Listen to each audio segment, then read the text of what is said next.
अस्सलाम वालेकुम, मैं हूं सईद अलवी और आप देख रहे हैं मुकालमा। नाज़रीन, आज पाकिस्तान समेत दुनिया भर में यौम यकजहती कश्मीर मनाया जा रहा है और बहुत भरपूर तरीके से पाकिस्तान में यौम यकजहती कश्मीर मनाया जा रहा है। मुल्क भर में रैलियाँ, सेमिनार्स और खसूसी तकरीबात मुनक्कद की जा रही है। भारतीय जबर के खिलाफ और महकूम कश्मीरियों के हक में आवाज़ उठाई जा रही है। मसला कश्मीर पर रियासत पाकिस्तान का गैर मुतज़लज़ल जो मौक़िफ़ है उसको उजागर किया जा रहा है। 78 सालों से भारत के नाजायज़ और गैर कानूनी कब्ज़े से कश्मीर को आज़ाद कराने के लिए और उनको हक़ खुद इरादियत दिलाने के लिए पाकिस्तान अपने मौक़िफ़ को उजागर कर रहा है और पाकिस्तान अपनी आवाज़ उठा रहा है। कश्मीर बनेगा पाकिस्तान, पाकिस्तान और कश्मीर का जो रिश्ता है वो लाजम मलजूम है। इस हवाले से बातचीत करने के लिए प्रोग्राम में ज्वाइन कर रहे हैं अब्दुल्ला हमीद गुल साहब, आप चेयरमैन हैं नौजवान पाकिस्तान। ब्रिगेडियर मुश्ताक अहमद साहब, आप मेंबर हैं सूबाई असम्बली, आपका ताल्लुक है पाकिस्तान तहरीक इंसाफ से। तो अब्दुल्ला हमीद गुल साहब, जैसे कि मैंने अपने इंट्रो में बताया कि आज पाकिस्तान और दुनिया भर में जो है यौम यकजहती कश्मीर मनाया जा रहा है और जितनी पाकिस्तान जो 78 सालों से महकूम कश्मीरियों के का आवाज़ बन के और पूरी दुनिया में उनकी आवाज़ बना हुआ है और उनके हकूक़ के लिए बात कर रहा है, लेकिन भारत है कि टस से मस नहीं हो रहा और अपनी जो बेईमाना सोच है उसको ख़त्म नहीं कर रहा और कश्मीरियों के ऊपर जुल्म और जबर जो है वो उसका खात्मा नहीं कर रहा, बल्कि दिन ब दिन कश्मीरियों के लिए जो है वह जीना हराम कर रहा है और कश्मीर का खसूसी स्टेटस भी भारत ने ख़त्म कर लिया है। क्या कहते हैं आप सर? बिस्मिल्लाहिर्रहमानिर्रहीम। बहुत शुक्रिया अलवी साहब, और आपको और आपके टेलीविज़न का शुक्रिया जो कश्मीर के ऊपर बड़ा मजबूत आवाज़ और तवाना आवाज़ रखते हैं। और यही वो जोश और जज्बा होता है जो कौम के अंदर मुंतकिल होता है और लोगों के अंदर एक हौसला पैदा होता है। तो मैं समझता हूँ कि आज यौम यकजहती कश्मीर तो एक अलामती तौर पर है, लेकिन असल तो यह है कि कश्मीर तो हमारे दिलों में बसता है और पाकिस्तान की कुर्बानियाँ कश्मीर के लिए किसी से ढकी छुपी नहीं है, क्योंकि पाकिस्तान कश्मीर है और कश्मीर पाकिस्तान है। और ये तारीखी तौर के ऊपर भी प्रूवन है, क्योंकि जो इस टाइम पे मुख्तलिफ आरा आ रही है सामने, वो इसलिए गलत है क्योंकि हम हिस्टोरिकली चीजों को देखते नहीं है। सबसे पहली तो बात यह है कि हिस्टोरिकली अगर देखा जाए तो जब करारदादें पेश की गई नेहरू की जानिब से दो यूनाइटेड नेशन के अंदर, तो पहली बात यह है कि वो एक अक़वाम आलम का मुकदमा ठहरा, न कि दो कौमों के माबैन, यानी कि बायलैटरलिज्म की बात नहीं थी। दूसरी जानिब जो है उसके अंदर बड़ा वाज़े बात की गई कि या इलाके हिंदुस्तान है या इलाके पाकिस्तान है। ये थर्ड ऑप्शन कोई उसके अंदर शामिल नहीं है, तो इसलिए थर्ड ऑप्शन वाली तो बात ही खत्म हो गई। तीसरी बात जो है वो ये है कि जब स्टैंड स्टिल एग्रीमेंट हुआ 1947 14 अगस्त को, जिसको पाकिस्तान ने तस्लीम किया और भारत ने रद्द किया, उसके तहत जो है तमाम सरकारी अमलाक के ऊपर जो है वो पाकिस्तान का परचम लहराया गया मकबूजा वादी के अंदर। और साथ ही साथ जो डाक टिकट था वो जो इस्तेमाल हुआ वो पाकिस्तान का डाक टिकट था और ये 26 अक्टूबर 1947 तक इस्तेमाल होता रहा। तो ये तारीखी तौर पर जो है वो प्रूवन है। और फिर प्रोफेसर एलिस्टर लैम्ब की किताब मौजूद है, कश्मीर अ डिस्प्यूटेड लेगेसी, जो एक बहुत ही ऑथेंटिक डॉक्यूमेंट समझा जाता है, जिसमें वो कहते हैं कि जो वल्लू भाई पटेल ने जो एक एनेक्सेशन डॉक्यूमेंट दिखाया था वो झूठ के अलावा और कुछ नहीं। उसकी वजह यह है कि वो कभी फॉरेंसिक के लिए पेश नहीं किया गया यूनाइटेड नेशन के अंदर, जिसका मतलब यह है कि वो तमाम का तमाम जो बात थी ये झूठ के ऊपर मबनी है। अब जो हमें करने की जरूरत है, देखिए मेरे ख्याल है कि जो सियासी, सिफारती और इखलाकी, ये तीन जो घिसे पिटे लफ्ज हैं, इनसे अब हट के हमें एक नई जामे मजबूत और एक मुस्तहकम पॉलिसी जो है कश्मीर पे बनानी पड़ेगी, क्योंकि पिछले 7 दिहाइयों से इस पॉलिसी से कुछ नहीं निकला। अब मैं एक सवाल आपके सामने अलवी साहब बहुत इज्जत और एहतराम से रखना चाहूंगा कौम के सामने कि अगर कश्मीर जो अगर उसको जरा आप साइड पे कीजिए, अब आप जरा देखिए कि अगर पेशावर या कराची या कोयटा या लाहौर या इस्लामाबाद पर अगर हमला हो तो क्या हम उनको कहेंगे कि वहां के लोग जो है उसकी जंग लड़ें? कश्मीरियों के साथ हम ये क्यों जो है वो उनको अपने से दूर करते हैं? हमारे हैं वो, हमारे लोग हैं, हमारी कौम है, हमारे पाकिस्तान का हिस्सा है, शहरग है हमारी। अब ऐसी सूरत के अंदर हमें अपनी पॉलिसी को तरतीब देना पड़ेगा, मायूसियों को दूर करना पड़ेगा, और साथ ही साथ मैं ये डिमांड करूंगा कि जनरल मुशर्रफ साहब ने जो कश्मीर के ऊपर जब कारगिल का वाकया हुआ जी। और फिर एक बाड़ लगाने की इजाजत दे दी और बकायदा उस बाड़ को जो है एक परमानेंट लाइन ऑफ बाउंड्री जो है वो जी। बना डाला। जी। मेरे ख्याल में इसके ऊपर जो है वो एक कमीशन बनना चाहिए और सही। साथ ही साथ 5 अगस्त 2019 को जो हमने जुल्म किया और कश्मीर जो है वो बिल्कुल भारत की झोली में लात फेंका और आर्टिकल 370 और 35A का खात्मा जब हुआ जी। और जी। भारत के मकरू अज़ाइम वहां सामने नजर आए, तो ऐसी सूरत के अंदर मेरे ख्याल में इसके ऊपर भी हमें कमीशन बनाना चाहिए। सही। जहां हम मुख्तलिफ कमीशन की डिमांड करते हैं वहां इतने बड़े साहने का जो है वो मेरे ख्याल में अजाला करना जो है वक्त का तकाजा है, ताकि हम अपनी गलतियों से सीखते हुए आगे बढ़ें और कश्मीर की कौम को जो है वो ये बताएं कि हम उनके साथ हैं। जी। मायूसियां जो है वो कुफर है जी, और ठीक फिर है। कश्मीरियों की 5 लाख से ज्यादा कुर्बानियां हैं, जी, इसमें 200 कोई शक साल नहीं। से ज्यादा की तहरीक है। जी, वो बिल्कुल ठीक। 1832 में उन लोगों को जिनकी खालें खिंचवा दी गई, जी, ठीक है। तारीख की सबसे बड़ी आजान हुई जी। जिसके अंदर 22 लोगों को शहीद कर दिया गया। एक अल्लाह अकबर कहता था तो दूसरे को जो है वो उसकी जगह ले लेता था, जी, पहला बिल्कुल। शहादत का जी, जाम नोश बिल्कुल कर ठीक है। लेता था। जी, बिल्कुल ये वो ठीक है। तमाम बातें अब्दुल्ला हैं। साहब, अलवी साहब बात को थोड़ा सा आगे बढ़ाते हैं, तो बातचीत में शामिल करते हैं ब्रिगेडियर मुश्ताक साहब को। ब्रिगेडियर मुश्ताक साहब, जैसे कि आप गुफ्तगू सुन रहे हैं अब्दुल्ला हमीद गुल साहब की, उनका कहना है कि ये वादों, नारों और करारदादों से हमें कुछ नहीं मिला, हमें आगे बढ़ना चाहिए। और बात भी ठीक है, हम इससे कुछ आगे करेंगे तो कश्मीरियों के लिए सिर्फ अगर वादे ही करते रहे, हर साल 5 फरवरी को उनके हक में नारे लगाते रहे, तो कुछ नहीं बन पाएगा। आप क्या कहते हैं इस बारे में? मेरी तरफ से तमाम अहले पाकिस्तान को जो हम स्ट्रगल कर रहे हैं, अल्लाह करे हम इसमें कामयाब हों। और तारीखी पस मंजर बयान किया है जी। अब्दुल्ला गुल साहब ने, मैं मुकम्मल तौर पे इसकी तायद करता हूँ। जी। और लेकिन मैं जो अभी बात करने लगा हूँ इससे आपको शायद मायूसी नजर आए, लेकिन मैं मायूसी की बात नहीं करना चाहता हूँ। मैं बुनियादी तौर पे जो तल्ख हकायक हैं मैं वो आपके सामने और इस कौम के सामने रखना चाहता हूँ। जी। देखिए, ये एक बात तो तय है कि ये कोई डिस्प्यूट नहीं है इंडिया और पाकिस्तान के दरमियान। ये एक यूनाइटेड नेशन का एजेंडा है, अनरिजॉल्व्ड एजेंडा है, जो इंडिया की या सब कॉन्टिनेंट का जो जब यहाँ पे तकसीम हुई है वो एक अनरिजॉल्व्ड एजेंडा अभी तक मौजूद है, जो will of the people of Kashmir के मुताबिक हल नहीं हो रहा। जी। लेकिन ये बात भी हकीकत है कि हमें ये बड़े सोच और समझ के साथ और बड़े तहम्मुल के साथ ये सोचना पड़ेगा कि पिछले 75-76 सालों में हमने इस मामले के ऊपर क्या खोया है और क्या पाया है। सही। मैं इसके ऊपर जो बात ये करना चाहता हूं कि जब तक पाकिस्तान मजबूत नहीं होगा, यहाँ पे यगानगत नहीं होगी, इत्तेहाद नहीं होगा, उस वक्त तक ये तस्वर कर लेना कि जो आजादी की जंग कश्मीरी लड़ रहे हैं उसमें हम अच्छे मददगार साबित हो सकते हैं, ये नहीं हो सकता। दुनिया के अंदर अगर आप हालात को देखें तो मुझे बड़े दुख के साथ ये कहना पड़ता है कि इस वक्त जो मुसलमानों के साथ दुनिया के अंदर हुआ है, आप एक तरफ से देखना शुरू कर दें, आप लीबिया को देख लें, इराक को देख लें, फलस्तीनियों के साथ क्या हो चुका है वो देख लें, ईरान इराक वार 10 साल लड़ी गई, उसके बाद हमारे साथ क्या हुआ है, आप यमन और सऊदी अरब के क्राइसिस को देख लें। मैं ये कहना ये चाह रहा हूं कि हमारी मुसलमानों की तबाही और बर्बादी इस दुनिया ने कराई है, जिस दुनिया से हम ये उम्मीद लगा के बैठे हैं कि वो कश्मीरियों को आजादी देगी, वो मुसलमानों के हकूक का तहफ़्फ़ुज़ करेगी।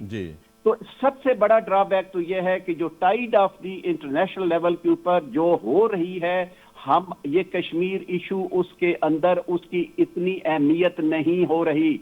ये बहुत दुख से मैं बात कर रहा हूं। जी, ठीक है। दूसरी बात जो मैं ये करना चाह रहा हूं कि जब कश्मीर का एजेंडा दुनिया के यूनाइटेड नेशन में, मैं सिर्फ बात थोड़ी सी करना चाहूंगा, मुझे एक सिर्फ 2 मिनट देते हैं। जब हम इस एजेंडे को लेके चले हैं और जब चल रहे थे और ये एक हॉट टॉपिक था और दुनिया की नजर इसके ऊपर थी, उस वक्त मुस्लिम उम्मा के बहुत बड़े लीडर इस दुनिया को लीड कर रहे थे। आप सऊदी अरब की तरफ देखें, आप पाकिस्तान की तरफ देखें, आप रिसेंट पास में मलेशियन की तरफ देखें, उर्दगान साहब की तरफ आप देखें, एक आवाज होती थी जिसकी अहमियत थी दुनिया के अंदर और वह मुसलमानों की आवाज थी। आप अपने दिल पे हाथ रख के मुझे बताइए, मैं कम से कम इस वक्त जो हमारी लीडरशिप का कहत है मुसलमानों के अंदर, और दूसरे ये है कि जो इवन पाकिस्तान के अंदर मैं समझता हूँ, हम कहते हैं ना कि आजाद कश्मीर जो है वो बेस कैंप है कश्मीरियों की आजादी का। जी। मैं समझता हूँ आजाद कश्मीर भी बेस कैंप है और पाकिस्तान भी यकीनन उसका बेस कैंप है। जी। मुझे बड़ा ये दुख होता है तो ये सोच के कि इस वक्त मुस्लिम वर्ल्ड के अंदर और पाकिस्तान के अंदर जी। सिवाय ये चंद एक तकरीबात करने से, 2 सल्यूट लेने से, 4 गुलदस्ते पेश जी, कर बिल्कुल, लेने से, बिल्कुल, 5 सही कह रहे तकरीरें हैं। कर लेने से, जी। कौन सा मुस्लिम वर्ल्ड के अंदर इस वक्त वो एक भारी भरकम आवाज है, एक क्रेडिबल आवाज है जो कश्मीरियों के ऊपर या इवन फलस्तीनियों के ऊपर। ना जी, ये बिल्कुल। फलस्तीनियों का हमारे साथ क्या सामने हुआ है, हम मुसलमानों ने क्या कर लिया? कुछ भी नहीं कर सकते, मैं आप सही कहना कह ये रहे हैं। चाह रहा हूं, जी, देखें, बिल- मैं कहना ये चाह रहा हूं जी। कि खुदा के वास्ते पाकिस्तान के अंदर जो यकजहती चाहिए थी, जो इत्तेहाद चाहिए था, जो ताकत चाहिए थी, इस कौम के तमाम सेगमेंट ऑफ द सोसाइटी जो हैं, जितने पावर सेंटर हैं, वो सोचें जी, कि हम बिल्कुल किस तरफ जा रहे हैं। जी, बिल्कुल ठीक अगर है। जी, आपने ब्रिगेडियर साहब। आजादी कश्मीर की जी, बिल्कुल कश्मीरियों ठीक। के लेनी है तो जी। पहले हमें अपने आप को इत्तेहाद करना पड़ेगा। बिल्कुल ठीक है। हमें उस काबिल होना अपने मुल्क पड़ेगा को मजबूत कि हम करना अपनी पड़ेगा। एक आजादी की मुस्तहकम हिफाजत करें पाकिस्तान और ही जो है वो कश्मीर की आज़ाद हिफाजत कश्मीर करें। के लिए जो है वो नामुमकिन है। अच्छा जी, बिल्कुल। अच्छा, वारिस रजा साहब, यहाँ पे बातचीत चल रही है, आज जो यौम यकजहती कश्मीर मनाया जा रहा है, तो अभी पहले भी पार्टिसिपेंट्स ने बात की है कि वादों, नारों और करारदादों से आगे कुछ नहीं हुआ, हमें उससे आगे बढ़ना चाहिए। तो आप क्या कहते हैं इस हवाले से? देखिए, मैंने अब्दुल्ला साहब बात पूरी सुनी और इत्तेफाक है कि मैं उनके तारीखी हकायक से इत्तेफाक नहीं करता हूं। जी। ये तारीखी हकायक उन्होंने जो बताए हैं वो हिंदुस्तान और पाकिस्तान की आज़ादी के वक्त के तारीखी हकायक बताए, सही। जबकि तारीख जो है ना 200 साल कश्मीर के हवाले से बहुत पुरानी है। जी। यानी ये 1833 से ये सिलसिला शुरू होता है सही। और 1833 से जो रंजीत सिंह के जमाने में फिर जी। महाराजा गुलाब सिंह का जी। ने जो हिंदुस्तान जो के ब्रिटिश एम्पायर के 70 लाख के एवज जो है ना कश्मीर वादी का जो सौदा किया। जी। तो मेरा ख्याल है कि तारीखी तनाजुर में मैं बहुत एहतराम करता हूँ अब्दुल्ला साहब का, और मैं चाहता हूं कि मुझे भी वो करेक्ट कर दें अगर मैं कहीं गलत हूं। सही। तारीखी एतबार से हमें कभी भी दो रुखी पॉलिसी का इजहार नहीं करना चाहिए। सही। चीजें जो है ना उससे हम न सिर्फ नस्ल से बल्कि अपने जमीर से भी हम जो है वो गोया कि कहीं ना कहीं गलत बयानी कर रहे होते हैं। सही। और जमीर की गलत बयानी जो होती है वो इंसान को तबाह और बर्बाद कर देती है, कौमों को तबाह और बर्बाद कर देती है। तो मैं ये समझता हूँ कि कश्मीर बुनियादी तौर से इस पर 3 ममालिक का कब्जा है इस जी। वक्त की जी। जो सूरत है, और कब्जा की हुई किसी भी खित्ते को और या किसी भी खित्ते की आजादी का नारा लगाने के हवाले से आप अपने आप को बरीउस जिम्मा करार देकर किसी की आजादी का नारा लगा लें तो उससे आजादी नहीं मिलती किसी को। आजादी का बुनियादी तकाजा ये होता है कि जो अलवी साहब आजादी की जो बात है तो वो मेरी आजादी के साथ जुड़ी हुई है। जी। जी, और बिल्कुल। मैं आजाद रहना चाहता हूं तो अब्दुल्ला साहब को भी आजाद मुझे देखना पड़ेगा, और हमारे दोस्त जो है ना अलवी साहब को भी देखना पड़ेगा, और हमारे पीटीआई के दोस्त जो है ना ब्रिगेडियर इश्तियाक साहब को भी देखना पड़ेगा। जी। तीनों की आजादी जब तक मुझे अपनी आजादी के साथ नहीं जोड़ूंगा उस वक्त तक मुझे तीनों की आजादी के आजाद आजाद कहने का कोई हक नहीं है। सही। लिहाजा इस बात हकीकत यह है कि आजाद कश्मीर का जो बुनियादी तकाजा है वो ये है कि वहां का जो 73,000 मुरब्बा मील के एरिया पर वाक़ई कश्मीर जो है ना या तो बागबान है, तो चरवाहे हैं जी। या हारे हैं, जी। उनका कश्मीर कहां चला गया है ये वो 1833 से तलाश कर रहे हैं। जी। कभी महाराजा रंजीत सिंह के पड़पोते या जो भी उनके अजीज रिश्तेदार महाराजा गुलाब जी जी कब्जा, कभी उस पर ब्रिटिश एम्पायर कब्जा कर लेती है, जी जी कभी चाइना, हिंदुस्तान और पाकिस्तान उस पर कब्जा कर लेती है। जी जी कश्मीर के वादी कहाँ है? जी जी जी जी बिल्कुल ठीक है, जी बिल्कुल ठीक है। वारिस रजा साहब, आपका मौक़िफ़ आ गया। अब्दुल्ला हमीद गुल साहब, वारिस रजा साहब ने कुछ बात थोड़ी सी पीछे से शुरू की है 1833 से, और उन्होंने कुछ तारीख की दुरुस्ती की बात की है, और आपसे भी उन्होंने रिक्वेस्ट की है कि अगर आप इसको दुरुस्त कर सके तो आप क्या कहते हैं इस हवाले से? देखिए, वारिस रजा साहब ने जो बात कही है बड़ा एहतराम उनका, और लेकिन उसमें सिर्फ एक इशू है।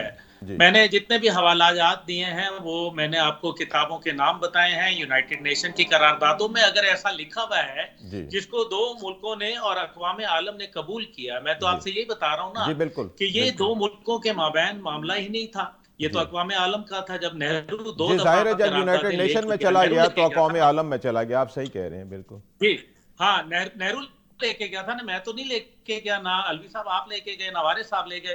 तो मकसद ये है कि जब वो ये लेके गए सारा सिलसिला, तो फिर उस टाइम पे जो सूरत हाल थी उसको हमें देखना है, और वो करारदादों के मुताबिक जो मामला था वो यही था जिसके लिए या तो इलाके पाकिस्तान या इलाके हिंदुस्तान, उसमें चीन का जिक्र कोई नहीं है। चीन का एक्साई चीन के ऊपर, और वो जो उनका लद्दाख का मामला है वो एक और मामला है, उसको फिलहाल हम आज के दिन की जो नौयत है उसके ऊपर बैठ के नहीं बात कर सकते। लेकिन जहां तक ताल्लुक है कि जी कश्मीरियों की स्ट्रगल है, तो फिर 1832 से ही क्यों शुरू करते हैं? फिर हम इसको 14वीं सदी के ऊपर क्यों नहीं लेके जाते, और फिर हम पहली सदी के ऊपर क्यों नहीं लेके जाते? ये तो एक ऐसी बहस है जो खत्म नहीं हो सकती। लेकिन इस सब से मुबर्रा जो असल बात वो ये है कि इस टाइम पे जो यूनाइटेड नेशन का चार्टर है जिसको पाकिस्तान ने भी कबूल किया, जी बिल्कुल, मुकद्दम तो वही है, आप सही कह रहे हैं, चार्टर 6 के तहत, और हिंदुस्तान ने भी कबूल किया और अक़वाम आलम ने भी कबूल किया। बाद में ये जो लाहौर डिक्लेरेशन या उसके बाद आप ताशकंद मुआहदा या शिमला एकॉर्ड, ये सारी बात की बातें हैं जिनको मैं खुद रद्द करता हूं, क्योंकि ये ओरिजिनल जो एक आइडिया है उससे डिविएट करता है। तो ये वो गुजारिशात हैं, मेरे ख्याल में हमें कौन को कंफ्यूज नहीं करना, हमें होप दिलानी है। कश्मीरी जो है वो आप इससे ही बात कर लेना, बाकी को तो छोड़ दें। मैं आपको एक मिसाल दे देता हूं, अभी यही बात खत्म हो जाती है। आप माशाल्लाह अलवी साहब और ब्रिगेडियर साहब माशाल्लाह बड़े समझदार वारिस साहब हैं, मुझे एक तस्वीर दिखा दीजिए, एक तस्वीर जिसके अंदर कश्मीरी जो मुजाहिदीन है या हुर्रियत पसंद रहनुमा हैं, वो जब उनकी तदफीन हुई तो वो हिंदुस्तान के परचम में हुई। वो एक तस्वीर दिखा दें जिसके अंदर उनकी आजाद कश्मीर के परचम में हुई। मैं आपको हजारों तस्वीरें दिखाऊंगा जिसमें पाकिस्तान के परचम में तदफीन हुई। ये है वो बात जिसको समझना हमारे लिए जरूरी है। पाकिस्तान और कश्मीर लाजिम, नारा तो यही है, कश्मीर बनेगा पाकिस्तान, नारा तो यही है। बिल्कुल आप देखिए ना, सैयद अली गिलानी जो इतने बड़े हुर्रियत रहनुमा, जिनका एक टावरिंग फिगर, कासिम फख्तू, 32 साल हो गए उनके, 32 साल। आप अंदाजा करें कि 32 साल नेल्सन मंडेला भी नहीं रहा था, लेकिन वो आज पाबंद सलासल है। आसिया इंदिराबी, मुशर्रफ आलम, ये वो बड़े बड़े नाम हैं। और फिर क्या बात करते हैं वो, क्या आपका क्या ख्याल है, इलाके हिंदुस्तान की बात कर रहे हैं? वो तो बात नहीं कर रहे इसकी। तो फिर इसका मतलब यह है कि वो पाकिस्तान की बात करते हैं जो बुनियाद है और जो हमारे साथ धोखा हुआ था। और मैंने आपको हकायक, या तो कहें वारिस शाह साहब, जो मैंने हकायक दिए वो गलत थे कि पाकिस्तान का परचम 26 अक्टूबर 47 तक नहीं लहराया। ये बता दें, गलत मुझे साबित कर दें कि इब्राहिम खान साहब, सरदार इब्राहिम खान साहब जो 4 दफा प्रेसिडेंट आजाद कश्मीर रहे, उन्होंने 19 जुलाई 1947 को इलाके पाकिस्तान का ऐलान नहीं किया, पाकिस्तान के 26 दिन कबल पाकिस्तान की तख्लीक से। तो क्या ये गलत मैं कह रहा हूं? जी ठीक है अब्दुल्ला, ये गलत नहीं कह रहा। तो इन तमाम हकायक की रूह से ये साबित होता है कि कश्मीर पाकिस्तान का एक अनफिनिश्ड जो है वो बिजनेस है, जिसको मुकम्मल होना है। यही वो पाकिस्तान की गली गली, कूचा कूचा, करिया करिया, गांव गांव, आज यही नारा है कि कश्मीर पाकिस्तान है। जी ठीक है अब्दुल्ला हमीद गुल साहब, आपका पॉइंट ऑफ व्यू आ गया। जी ब्रिगेडियर मुश्ताक साहब, अब हम ये जो वादे नारे करारदादें, इससे कब आगे बढ़ेंगे? आगे का क्या स्टेप है? आपने खुद कहा कि चलें, मैं मायूसी की बात तो नहीं करता, लेकिन हम सही डगर पर भी नहीं है, तो हम सही डगर पे कब चलेंगे? कश्मीर को आज़ाद कराने के हवाले से कोई जो अच्छे इकदामात है या ऐसे इकदामात जो कि फ्रूटफुल हों, वो क्या हो सकते हैं? बिल्कुल, आपने बहुत अच्छी बात की है और मैं बुनियादी तौर पे यही चाहता हूँ कि पाकिस्तान में बिल्कुल ये पाकिस्तान और इंडिया के दरमियान मामला नहीं है। ये बात तय होने के बावजूद मैं ये कहता हूँ कि कश्मीरियों की जंग यकीनन कश्मीरियों ने खुद लड़नी है, उन्होंने लड़ी है और बेपनाह कुर्बानियां दी हैं। लेकिन पाकिस्तानियों का जो हमारा क्लेम है कि जी कश्मीर बनेगा पाकिस्तान, अगर हमने इसको निभाना है तो हमें अपना हिस्सा उनकी इस जिद्दोजहद में लफाजी से आगे डालना पड़ेगा। सही।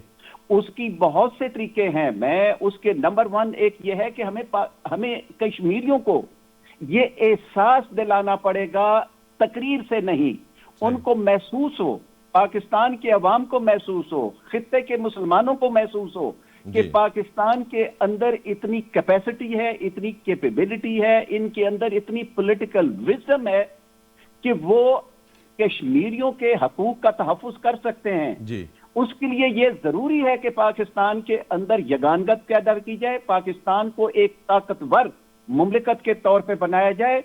अनफॉर्चुनेटली हम इस वक्त पाकिस्तान के अंदर जो सियासी तौर पे तकसीम का शिकार हैं, जो मुआशी हालात हमारे हैं वो हमारे सामने हैं। आपको मुझे बताने की आज इस दिन मैं बिल्कुल जिक्र नहीं करना चाहूंगा, लेकिन ये हकीकतें ना दुनिया से छुपी हुई हैं, ना हमसे छुपी हुई हैं, ना हमारे नेबर के साथ जिसके साथ हमारा मुकाबला है, ना उनसे छुपी हुई हैं।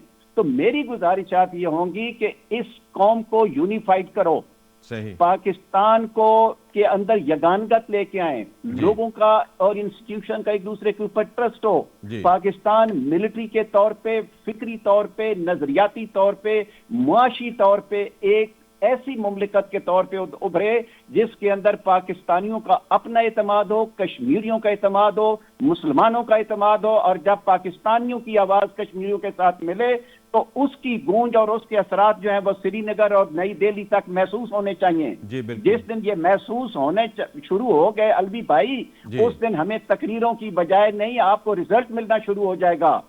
आज अनफॉर्चुनेटली है, मैं फिर पहले आप जो हमारे अब्दुल्ला साहब है उन्होंने बात की है, एक्चुअली हुआ क्या है, हम जो स्पेशल स्टेटस कश्मीरियों का था, जो गवर्नेंस उनकी थी, जो डेमोग्राफिक उनकी आइडेंटिटी थी, जो ये हमारे यहाँ जो बाढ़ लगी है, उसके बाद हमने इतनी फास्ट गलतियां इसके ऊपर की हैं कि हमारे पास जो एक मॉरल अथॉरिटी, जो एक लीगल अथॉरिटी, जो इंटरनेशनल अथॉरिटी थी, हम तो खुद ब खुद उसको रिसीड करते गए हैं। मैं एक छोटी सी बात करूंगा, चाहे हमारे यहाँ एक कश्मीर कमेटी होती थी, कहाँ गई कश्मीर कमेटी?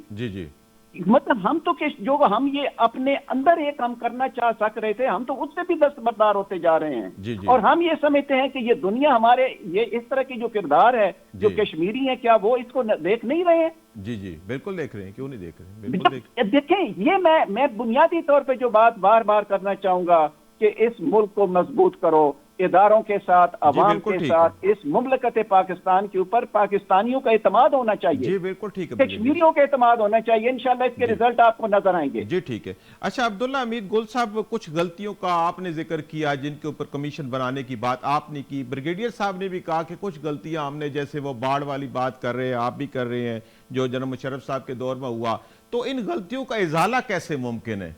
आज एक दौर, आज हम दिन चूंकि मना रहे हैं कश्मीरियों के हवाले से, तो आज के दिन हमें यादा करना चाहिए, हमें ये सोचना चाहिए कि हम आगे गलतियों का यादा कैसे कर सकते हैं। देखिए, गलतियों का अजाला जो है वो तो जाहिर है, जो अजाला करने के लिए यही है कि हम अगर नेशनल एक्शन प्लान जैसी पॉलिसी बना सकते हैं, अगर हम जो है वो पैगाम पाकिस्तान जैसी पॉलिसी बना सकते हैं, आज तक कश्मीर के ऊपर हमने एक जामे, मजबूत, मुस्तहकम पॉलिसी क्यों नहीं बनाई? हम अपने दिलों से ये सवाल अलवी साहब पूछना पड़ेगा, how important is Kashmir to us? और ये वो सवाल है जो चुइन लाई ने, जब हमारे प्रेसिडेंट अयूब खान साहब चीन के दौरे पे गए और बड़ी जबरदस्त तकरीर की, तो उन्होंने एक ही सवाल चुइन लाई ने पूछा कि mister president, how important is Kashmir to you. जी। इस बात को सुनना था कि अयूब खान साहब का रंग जो है वो सफेद पड़ गया और उन्होंने इसका जवाब नहीं दिया। उन्होंने इस चीज को भांपते हुए कहा कि आप mister president, you can go back home, discuss it with your people and let us know how important is Kashmir to you. आज का दिन है कि हम वो जवाब नहीं दे सके, हमारी कोई हुकूमत भी जवाब नहीं दे सकी, मुझे अफसोस है। दूसरी बात इसके अंदर यह है कि हमने 3 जंगें कश्मीर के ऊपर लड़ी। हम ये क्यों बताना चाहते हैं कि हम जंग की पोजीशन में नहीं है? हमें कम से कम एक पॉस्चरिंग जरूर करनी चाहिए। ब्रिगेडियर साहब इस बात को जानते हैं, पॉस्चरिंग किसको कहते हैं। तो मैं ये समझता हूं कि होप की बात है। भारत मायूसी पैदा कर रहा है, कोई मायूसी नहीं है। कौमियों की जिंदगी में 130 साल अमेरिका ने खाना जंगी लड़ी, लेकिन क्या अमेरिका आज कहां खड़ा है? तो पाकिस्तान के ये 77 साल और कश्मीर की ये आजादी का जो मामला है, इस पे अगर कुछ अर्सा इधर उधर हो गया तो इतनी बड़ी कोई बात नहीं है। लेकिन अगर हम जो है वो होप खो बैठे तो देन वी लूज एवरीथिंग। खुदा ना खाता होप नहीं है। मुझे यकीन है कि भारत की जितनी जालमाना पॉलिसियां हैं वो भारत को मजबूर कर रही हैं कश्मीर छोड़ने के ऊपर। 10 लाख फौज लगा के उन्होंने संगीन के सायों के अंदर सबसे बड़ी दुनिया की जेल बना के, लोगों को हाफ विडो करके, पैलेट गन का इस्तेमाल करके, टाडा पोटा ड्रैकोनियन लॉज और स्पेशल पावर्स एक्ट जैसे कानून बनाने के बाद और दुनिया के अंदर 25,500 नौजवानों को जेलों में डाल के अगर वो कश्मीरियों की आजादी का गला नहीं घोंट सके तो खुदा की कसम इंशाल्लाह ताला अब भी नहीं कर पाएंगे। भारत जो है उसके टुकड़े होने हैं और वो कश्मीर से उसका अब्दुल्ला हमीद गुल साहब, आपका पॉइंट ऑफ व्यू आ गया। वारिस रजा साहब, यहाँ पे बात जो है वो मुस्तहकम पाकिस्तान की भी की गई है दोनों शुरका की तरफ से कि हम दूसरों की आज़ादी की बात तो बाद में करें कि पाकिस्तान मुस्तहकम हो, और पाकिस्तान को हम कैसे मुस्तहकम कर सकते हैं? देखिए, अब्दुल्ला साहब प्यार है बात से कॉन्ट्रोडिक्ट करें और इख्तिलाफ राय बहुत अच्छी बात है, लेकिन मेरा अपना जाती ख्याल ये है कि जो आपका सवाल है ना वो बड़ा बुनियादी है कि पाकिस्तान को इस जो सूरत हाल है गंभीर, इससे कैसे निकाला जाए या कैसे हमें ये बचा जाए, ठीक है ना, या गलतियों का इजाला किया जाए। जी बिल्कुल। बात यह है कि सबसे पहली बुनियादी बात तो यह है कि हमें किसी का स्पोक्समैन नहीं बनना। जी बिल्कुल। और हम असल में ठेकेदार पहले बन जाते हैं और उसके बाद जो है ना हकायक जो है ना बाद में हमारे सामने आश्कार होते हैं। सही। ऐसे ठेकेदार हम अफगान तालिबान के ठेकेदार बने थे। जी। आपको याद हो, और उस अफगान तालिबान को भी हम हुकूक दिलवा रहे थे, पहले जिहादी बनाया, फिर उनको जो है ना मुजाहिदीन बनाया। जो वारिस रजा साहब, जो हमारे अपने बुनियादी मसाइल है, मसलन आबादी ज्यादा है, वसाइल कम है, बेरोजगारी बहुत ज्यादा है, हमारे माशी मसाइल हैं, हमारी जो बुनियादी मसाइल हैं वो तो और हैं, हमें उनकी तरफ तवज्जो देनी चाहिए।